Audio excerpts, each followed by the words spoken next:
আসলে একটা কথা কি জানেন, আমরা যারা ইউটিউব, ফেসবুক, টিকটকে ভিডিও আপলোড করি, তারা আসলে একটা জিনিসই জানি না যে কোন ধরনের ভিডিও আপলোড করলে ভিডিওগুলো ভাইরাল হয় এবং মিলিয়ন মিলিয়ন রিচ আসে। ঠিক আছে, আমরা কিন্তু এসব কিছুই সম্পর্কে ধারণা নাই, শুধু আবল তাবল ভিডিও পোস্ট করে যায়। আর ভিডিও পোস্ট করার পরে কিছুদিন যাওয়ার পরে ভিডিওতে ভিউ আসে না।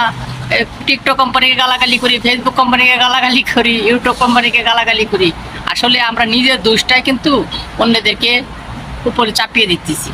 এজন্য ভাই, সব কিছু আগে বিবেচনা করে তারপর আপনি ভিডিও পোস্ট করেন, দেখবেন ভিডিওতে মিলিয়ন মিলিয়ন ভিউ অবশ্যই আসবে।